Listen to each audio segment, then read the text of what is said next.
사도신경으로 우리의 신앙을 하나님께 고백합니다. 나는 전능하신 아버지 하나님 전지의 창조주를 믿습니다. 나는 그의 유일하신 아들 우리 주 예수 그리스도를 믿습니다. 그는 성령으로 잉태되어 동정녀 마리아에게서 나시고 본디오 빌라도에게 고난을 받아 십자가에 못 박혀 죽으시고 장사된 지 사흘 만에 죽은 자 가운데서 다시 살아나셨으며 하늘에 오르시어 전능하신 아버지 하나님 우편에 앉아 계시다가 거기로부터 살아있는 자와 죽은 자를 심판하러 오십니다. 나는 성령을 믿으며 거룩한 공교회와 성도의 교제와 죄를 용서받는 것과 몸의 부활과 영생을 믿습니다. 아멘. 우리 찬송가 312장 찬양하겠습니다. 찬송가 312장 너 하나님께 이끌리어 함께 찬양하겠습니다.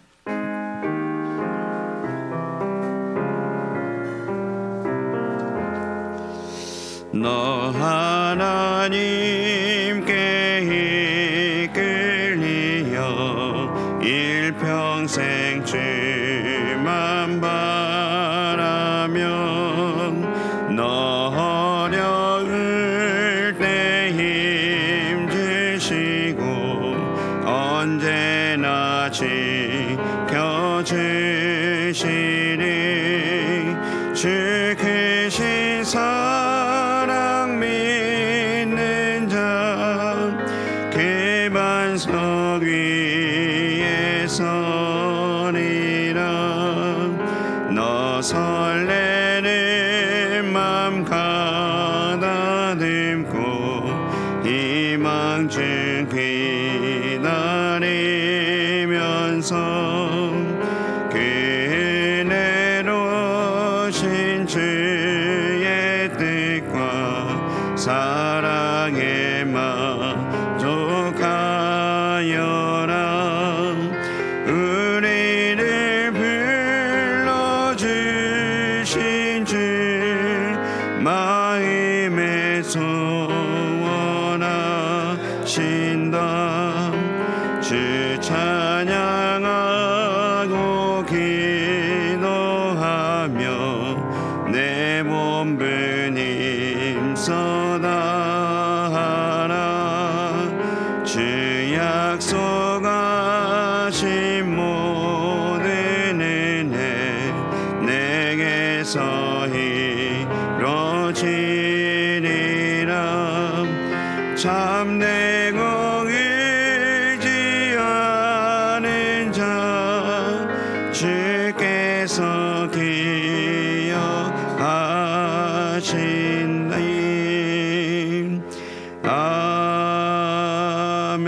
아멘.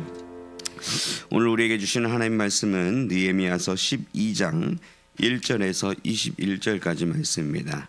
성경 말씀 느헤미야서 12장 1절에서 21절까지 말씀입니다.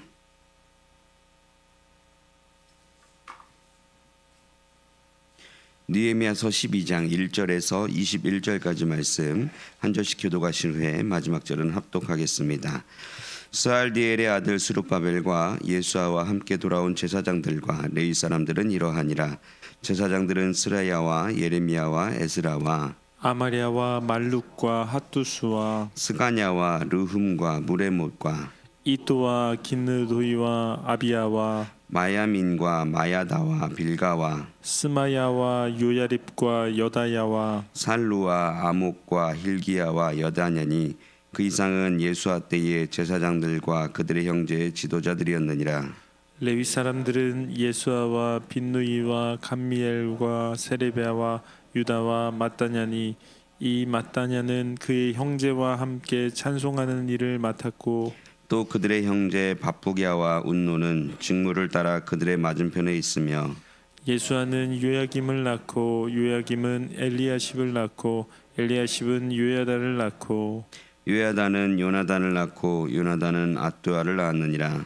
요야김 때에 제사장 족장된 자는 스라야 족속에는 무라야요 예레미야 족속에는 하나냐요 에스라 족속에는 무슬람이요 아마리아 족속에는 여호히나니요 말루기 족속에는 요나단이요 스바냐 족속에는 요셉이요 하렘 족속에는 아드냐요, 무라요 족속에는 헬게요, 이도 족속에는 스가랴요, 긴느돈 족속에는 무슬림이요. 아비야 족속에는 시그리요, 미냐민 곧 모야다 족속에는 빌데요, 빌가 족속에는 삼무아요, 스마야 족속에는 여호나단이요. 요야립 족속에는 마뜨네요, 여다냐 족속에는 우시요. 살레 족속에는 갈레요, 아목 족속에는 에벨이요. 함께 읽습니다. hil기야 족속에는 하사바요, 유다야 족속에는 느다넬이었느니라. 아멘. 기도하겠습니다. 좋으신 아버지 하나님, 은혜를 감사합니다. 지난 간밤에도 저희들을 주님 품 안에서 편히 쉬게 해주시고 또 이 새벽에도 저희들을 주 앞에 불러주심을 감사합니다. 물을 떠난 고기가 살 수 없은 것 같이 저희가 주의 은혜가 없이는 한순간도 살 수 없음을 고백합니다. 이 새벽에도 말씀과 기도 가운데 저희들을 만나 주시며 주의 성령으로 충만케 하여 주옵소서. 기도의 영을 부어 주시고 또 마땅히 간구할 것들로 기도할 수 있게 하여 주옵소서. 이 새벽에 주님께 감사의 예물과 또 1,000번째 예물을 드립니다. 믿음으로 또 순종으로 감사로 드리는 예물을 주님이 기뻐 받으시고 약속하신 하늘의 복과 땅의 복으로 충만하게 채워 주옵소서. 주의 은혜로 종의 가정들을 형통케 해주시고 또 그 자녀들을 축복하여 주옵소서. 예수님의 이름으로 축복하며 기도하옵나이다. 아멘. 이 새벽에도 주의 은혜와 축복이 함께 하시기를 축원합니다. 이제 오늘 명단에는 이제 12장에는 이제 제사장들과 레위 사람들의 명단이 나와 있습니다. 이제 이런 명단들이 재미가 없죠. 예, 그렇지만 이제 이 명단 속에 담겨져 있는 중요한 내용들이 있고 나중에 여러분들이 이제 성경 공부를 조금 더 이제 재미있게 하시다 보면 명단을 공부하는 게 생각보다 재미있습니다. 정보를 공부하는 게 재미있는데 이제 오늘은 이제 큰 틀에서만 이제 보겠습니다. 이제 어제 말씀을 드린 것처럼 이제 이런 본문을 볼 때는 좀 범위를 크게 넓혀서 이제 큰 문맥 속에서 보셔야 이제 이해가 됩니다. 이제 이스라엘 백성들이 하나님을 떠나서 그들이 불순종하는 삶을 살았기 때문에 그 징계를 받았습니다. 근데 그 하나님을 떠난 것의 상징이 뭐냐면은 성전을 돌보지 않은 것입니다. 이것이 굉장히 중요한 그 의미를 갖고 있습니다. 이스라엘 백성들이 신앙이 있을 때에는 그들이 성전을 돌봐요. 근데 이제 그들의 믿음이 식어지게 되면 성전을 돌보지 않습니다. 오늘날도 똑같습니다. 오늘날도 우리 믿음의 선배들이 정말 어렵고 힘들 때에는 교회 중심으로 살았어요. 그래서 예를 들어서 자기는 못 먹어도 교회는 먹였고요. 자기 집을 돌보지 않아도 교회는 돌봤습니다. 근데 요즘은 그렇지 않습니다. 요즘은 제가 이제 후배, 서울에 있는 후배를 만나서 얘기하다가 이런 얘기를 하는 거예요. 교회에서 이제 무슨 뭐 일할 일이 있어서 봉사자들을 모집하는데요. 그 교회 권사님이 인력 시장에서 사람을 사가지고 자기 대신에 보냈대요. 자기 대신에 교회에서 일하라고 보냈다는 거예요. 근데 이제 제 후배가 그 얘기를 저한테 해주면서 이제 고민이 되는 거예요. 일단 뭐 사람은 왔으니까 일은 되겠죠. 이제 일은 되겠는데 교회 일을 그렇게 해도 되는가 하는 생각입니다. 여러분들이 교회는 일하는 곳이 아니에요. 거기는 신앙입니다. 믿음이에요. 예. 어느 교회든지 제가 이제 밀양에서도 마찬가지였지만 부엌에서의 권사님들의 전쟁은 끊이지 않습니다. 부여도 예외는 아닌 것 같아요. 제가 와서 보니까 부여도 예외는 아닌 것 같습니다. 그런데 왜 그러냐면은 부엌을 밥하는 장소라고 생각하기 때문에 그렇습니다. 밥하는 곳이 아니에요. 거기는 우리들의 믿음과 신앙을 훈련하고 표현하는 곳입니다. 사람들이 이 기능을 생각하지 못해요. 여러분 교회에서 인력 사람이 필요하면은 인력 시장에서 사람을 사서 보내야 되겠습니까? 하나님께서 교회를 그렇게 다루기를 원하실까요? 네. 그러니까 이제 이런 문제들을 여러분들이 심각하게 고민을 하셔야 돼요. 이런 문제, 그래서 어쨌든 이스라엘 백성들이 신앙이 좋을 때는 다윗 시대를 역대상을 여러분 읽으면 알겠지만 다윗 시대 때 그들이 성전을 건축하기 위해서 어마어마한 돈을 헌금을 했어요. 너무 많이 헌금을 해서 다윗이 그만해라 할 정도였어요. 모세 시대도 마찬가지였죠. 그래서 솔로몬의 화려한 성전을 지은 거예요. 근데 이제 그들의 믿음이 식어지니까 점점 성전에는 관심이 없는 거예요. 그 성전이 피폐화되는 것입니다. 그래서 결국은 하나님께서 형식적으로만 남은 그 성전을 없애버린 거예요. 다 파괴시켜버린 거예요. 그래서 그걸 흩어버린 것입니다. 그리고 그들이 70년 동안 바벨론 포로 생활을 하고 우리가 잘못했구나 하고 깨닫고 회개하고 돌아왔을 때 첫 번째 일어난 것이 언약갱신이에요. 하나님, 내가 이제 다시 잘하겠습니다. 이렇게 해서 언약을 갱신하는 일이 이제 벌어집니다. 그리고 그 언약갱신의 상징이 성전을 다시 짓는 거예요. 눈에 보이는 이 성전을 무너진 거죠. 다 무너진 거를 다시 짓는 것입니다. 그리고 이제 오늘 이 12장에 와서는 이 무너진 성전을 다시 짓고 이제 예루살렘 성벽을 재건을 했는데, 건물만 있으면 뭐예요? 사람이 없으면 소용이 없는 거예요. 건물을 지었는데 거기에서 그 건물을 지어서 제사가 제대로 운영이 되려면은 그거를 움직일 수 있는 제사장이 있어야 되고, 또 그것을 또 뒷받침해주는 레위 사람들이 있어야 되는 거예요. 오늘 본문에는 그 제사장들과 레위 사람들의 명단이 소개된 것입니다. 일단은 본문을 좀 분석을 해드릴게요. 먼저 이제 1절부터 7절까지는 거기 나오죠. 1절에 스알델의 아들 스룹바벨과 예수아와 함께 돌아온 제사장들과 레위인들하고 나오죠. 이게 귀향 1세대입니다. 귀향 1세대. 그러니까 이스라엘 백성이 3차에 걸쳐서 귀향을 해요. 스룹바벨 때 2차, 에스라 때 2차, 그 다음에 느헤미야 때 3차. 이렇게 3차에 걸어서 그들이 귀환을 합니다. 그래서 1절부터 7절까지는 귀향 그 1세대의 제사장들의 명단이에요. 귀향 1세대들의 제사장들의 명단. 그 다음에 8절에는 레위 사람들은 하고 시작하죠. 그래서 8절에서 9절에는 귀향 1세대의 레위 사람들의 명단입니다. 귀향 1세대의 레위 사람들의 명단이고요. 그 다음에 9절 10절을 건너뛰고 12절부터 21절까지 보면은 12절에 어떻게 시작합니까? 요야김 때에 이렇게 말하는데, 이 사람은 귀향 2세대입니다. 귀향 2세대들의 제사장들과, 거기 보면 이 12절에 요야김 때에 제사장과 족장된 자는 이렇게 나오죠. 그러니까는 12절부터 21절은 귀향 2세대의 제사장들의 명단입니다.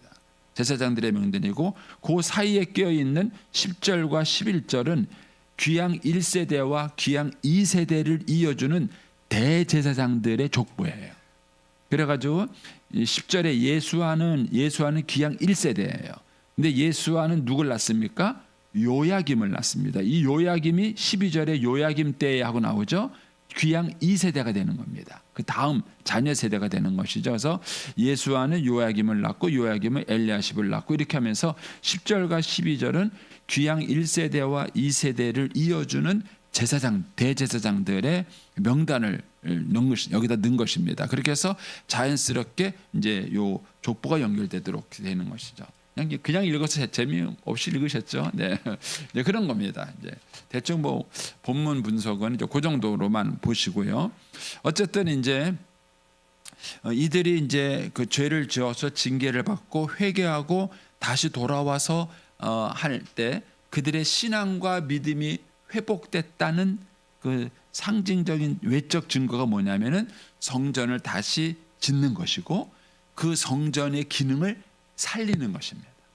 그러니까 성전은 지었지만 기능을 살리는 일이 중요해요. 근데 그 기능을 살리려면은 제사장이 있어야 되고 레위인이 있어야 되는 겁니다. 그래서 그 제사장과 레위인들의 명단을 수록을 하고, 그 다음에 이 사람들을 통해서 다시 임무를 재배치하는 거예요. 그래서 거기 8절을 가보십시오. 8절에 가면은 레위 사람들은 예수아와 빈느야와 감미엘과 세레비아와 유다와 마따냐니, 이 마따냐는 그의 형제와 함께 뭐라고요? 찬송하는, 요즘 말하면 찬양대예요. 찬송하는 일을 맡았고, 그 다음에 또 그들의 형제, 찬양대의 형제들이에요. 맞부가와 운노는 직무를 따라 그들의 맞은편에 서 있었고, 그러니까 직무들이 있었고 그 직무들을 회복시키는 일들이 이제 여기에 쭉 나오는 것입니다. 대충 뭐 이제 이 정도만 살펴보고요. 여기서 우리가 이제 영적으로 중요한 원리를 배우는 게 있습니다. 그거는 성전의 기능을 회복하려면 눈에 보이는 성전과 눈에 보이지 않는 성전, 이 두 가지가 다 필요하다. 그들이 열심히 돌아와서 헌금하고 고생하고 수고해서 성전을 지었어도 그 성전이 기능을 하려면 제사장과 레위인이 있어야 되는데 그 제사장과 레위인이 없으면 뭐예요? 성전의 기능을 못한다. 성전의 기능을 못하는 거예요. 그런데 오늘날도 교회가 똑같습니다. 제가 이제 어제 교육관 건축 문제에 고민을 말씀을 드렸는데, 돈이 있어가지고 교육관만 건축하면 될까요? 저는 아니라고 생각해요. 과연 그렇게 돈을 들여서 건물을 짓고 나면 그 건물이 정말 하나님의 영광을 위해서 잘 쓰여질 수 있을까? 활용될 수 있을까? 하는 거예요. 근데 그것이 그렇게 움직이고 활용이 되려고 한다면은 보이지 않는 것들이 건축이 돼서 그 기능들이 섭렵이 돼야 되는 거예요. 자, 좀 더 쉽게 말씀을 드리겠습니다. 예전에 이제 우리 아버지 저희들 시대는요, 어렵고 힘든 시대였죠. 그래서 뭐죠? 구호가 뭐였습니까? 잘 살아보세요. 그것이 하도 못 사니까 잘 살아보세요. 그래가지고 그분들이 물불을 가리지 않고 열심히 일을 했습니다. 중동에 가서 막 일을 하고 돈을 벌고 그렇게 해서 했어요. 그리고 옛날 우리 아버지들은 뭐냐, 아침에 나가면 밤늦게 들어올 정도로 열심히 일을 했습니다. 그런데 IMF가 딱 터졌을 때 문제점이 드러났어요. IMF가 딱 터지고 아버지들이 직장에서 잘렸죠. 잘렸는데 이분들이 가정에서 환영을 못 받는 거예요. 왜냐하면 아버지가 돈만 벌어왔어요. 돈만 벌어. 그런데 돈을 벌어올 때는 그래도 집에 들어와서 아버지가 큰 소리를 쳤는데, IMF 때 직장에서 쫓겨나서 돈을 못 버니까 아버지가 집에 있어야 될 이유가 없는 거예요. 그래가지고 그 당시에 노숙자들 가운데는요, 가정에 있는 노숙자들이 의외로 많았어요. 아버지들이 직장에서 쫓겨나고 나니까 환영을 못 받는 거예요.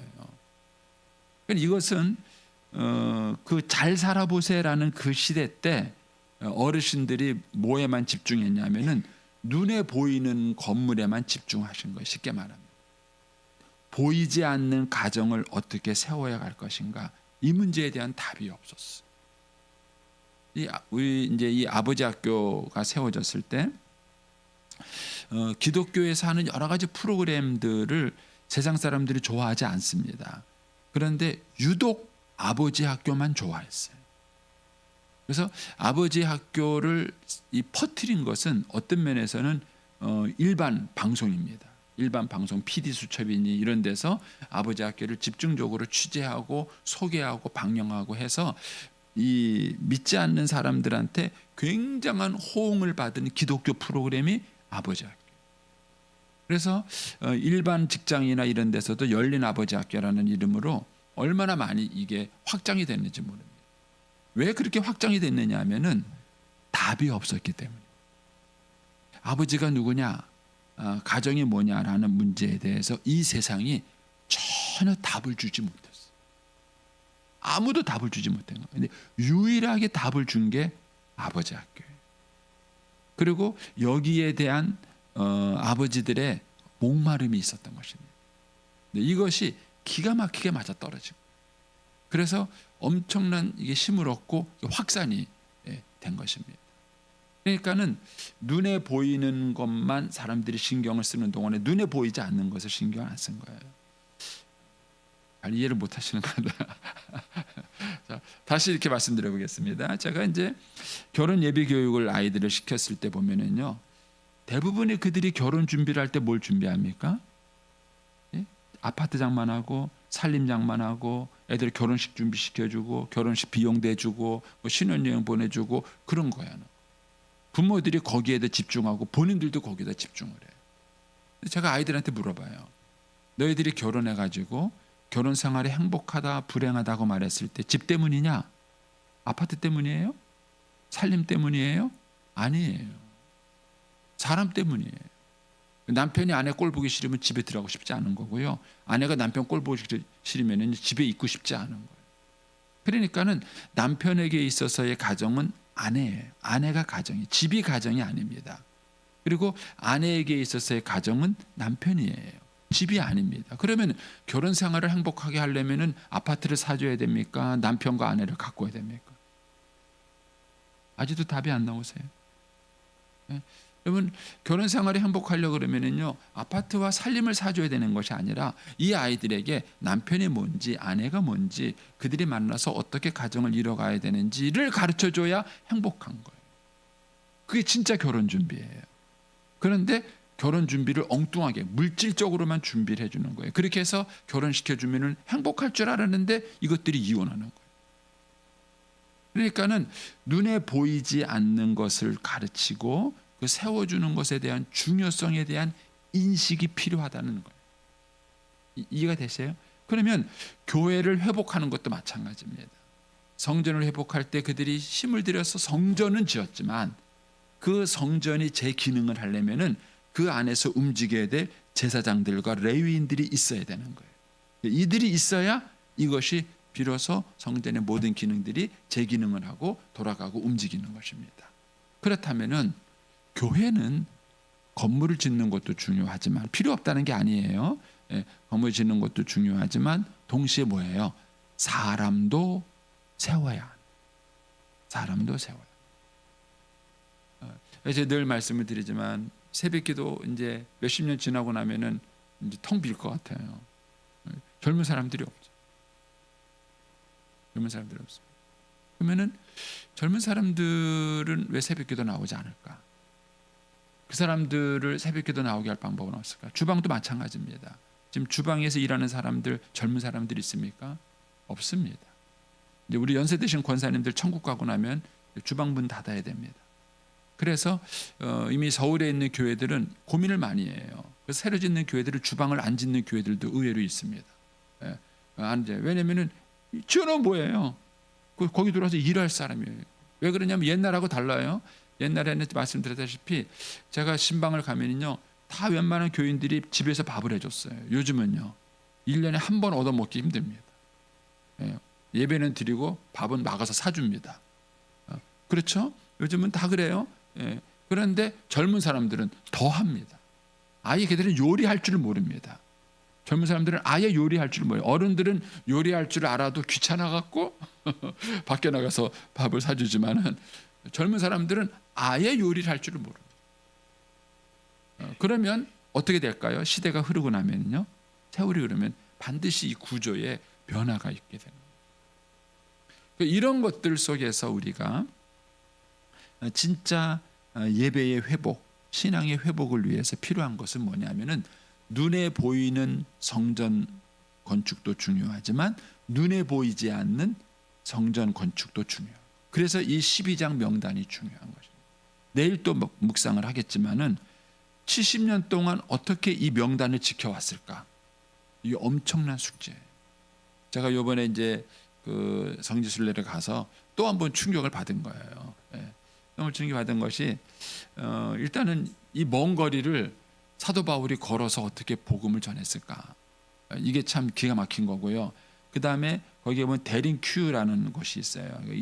아마 터키가 잘 알려지지 않았기 때문에 우리는 보통 카타콤만 기억을 하죠. 로마에 가면은 카타콤이 있습니다. 지하 묘지가 있는데 그것보다 몇 배 큰 게 이 터키에 있는 데링큐예요. 이 데링큐는 지하 도시예요. 우리가 걸어서 지하 8층을 내려갔습니다. 사진 잠깐 보셨죠? 불 같은데 이런 톨 같은데 이렇게 저희 딸은요 아직까지 허벅지가 아프대. 쪼그리고 들어가서 그리고 들어갔다가 이제 내려갔다가 이제 올라오고 나니까는요 아직까지 다리가 아프다 그러더라고요. 그러니까는 거기에 가니까는 큰 공간이 있어요. 근데 그 공간이 뭐냐면 학교였어요. 지하 공간 안에. 거기서 예배도 드리고 거기서 아이들한테 신앙을 가르치고 거기서 들어가요. 거기에 들어가서 제가 생각을 참 많이 했습니다. 이 기독교가 핍박 시대를 살았는데 이 핍박 시대를 견뎠기 때문에 기독교가 오늘날까지 존재한 거예요.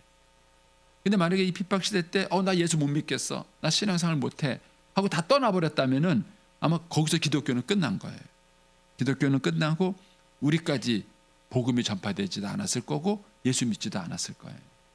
결국은 그런 기독교 시대 때 암흑기가 있었는데 그 암흑기에 어떻게 그 믿음과 신앙을 계승할 수 있었을까? 그 사람들의 명단이 여기에 있는 70년을 견딘 사람들의 명단입니다. 그리고 이 사람들이 암흑기 70년을 견디고 돌아와서 그 성전의 기능을 다시 회복시키는 거예요. 그래서 제가 우리 권사님들한테도 도전하고 싶은 거예요. 권사님들 본인이 헌신하는 것도 중요해요. 그런데 후배를 키우시냐는, 제발 후배에게 존경받는 권사님들이 되세요. 일 잘하는 권사님이 아니라 후배들에게 존경받는 권사님이 되세요. 그래서 나 저 권사님처럼 하고 싶다. 그래서 다른 거 몰라도 와서 좀 도와줄래? 그러면은 일은 하기 싫은데 권사님이 불러서 옵니다. 이 정도쯤 돼야 돼요. 제 말이 무슨 말인지 잘. 우리가 후배를 키우는 문제들에 대해서 고민을 많이 하셔야 됩니다. 여러분들이. 그래서 1:1 양육 여러분 관심을 가지세요. 후배하고 언제 여러분들이 인격을 관계했어요? 그렇게 관계 맺기가 쉽지 않습니다. 그런데 1:1 양육이라는 제자훈련 그 공부를 하면요, 그거 가르치고 배우는 동안에 그 사람하고 나하고 관계가 맺어지는 거예요. 그리고 스승과 제자가 되고 선배와 후배가 되는 거예요. 그리고 그런 관계가 계속 연결이 되는 거예요. 그런 관계가 계속 연결이 되면서 여러분들이 정말 진정 조언한 선배가 될 수 있는, 여러분들에게 가정 문제나 어려움을 찾아오는 후배가 있나요? 제가 묻고 싶은 게 그거예요. 여러분들의 후배들이 가정 갈등 생활이 없을까요? 있습니다. 직장 갈등 생활이 없을까요? 있습니다. 그러면은 그런 문제를 있을 때 권사님 나 이런 게 너무 힘들어, 어떻게 하면 좋아요? 하고 의논하는 후배가 있냐는 거예요. 만약에 나한테 그런 걸 의논해 주는 후배가 한 명도 없다면 한번 뒤돌아보셔야 됩니다. 뒤돌아보셔야 됩니다. 그래서 한국 교회가 이 부분을 많이 놓친 거예요. 그래서 이 시대처럼 막 고생을 해서 예배당을 짓고 성벽을 건축해 놨는데 그 아름다운 예배당 안에서 일할 사람이 없는 거예요. 정말 헌신하고 하나님 나라를 위해서 할 사람이 없다는 것입니다. 이런 면에서 우리가 이 사람들을 키운다는 것이 얼마나 중요한가. 그리고 그 눈에 보이는 성전과 눈에 보이지 않는 이 성전, 이 두 가지를 우리가 어떻게 균형 있게 잘 발전시켜 갈 것인가. 이런 것들이 우리들의 고민인 것입니다. 가정도 마찬가지예요. 가정도 눈에 보이는 가정과 눈에 보이지 않는 가정, 하우스가 있고 홈이 있는 거예요. 이 두 가지를 어떻게 발전시켜 갈 것인가. 이런 것들이 이제 우리들의 고민이고 이제 기도의 제목이고 이 문제가 풀어되는 것이죠. 근데 이제 이 느헤미야서를 읽어보면 기가 막히게 이런 사람들이 살아 있었고 그 사람들의 명단이 이어져 왔고 그리고 그것에 의해서 이것이 신앙이 계승되고 있다는 것입니다.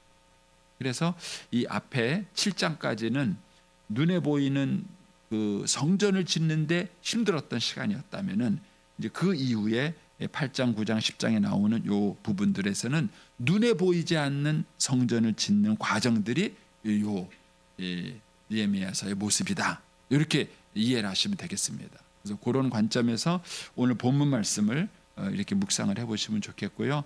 뭐 나중에 또 기회가 되면 이 사람들 한 사람 한 사람 찾아보면 재밌습니다. 재밌고 뭐 에스라, 역대기 이런 것들과 비교해서 공부해 보시면 재밌는데 약간 지루하긴 해요. 그래도 재밌습니다. 그래서 이렇게 했으면 좋겠고요. 어쨌든 저와 여러분의 이름이 이렇게 이런 하늘나라의 명단에 들어갔으면 좋겠습니다. 그래서 우리가 주님을 위해서 어떤 역할을 감당하고 그래서 하나님의 나라를 위해서 이렇게 쓰임 받는 축복의 통로가 되기를 축복합니다. 기도하겠습니다. 오늘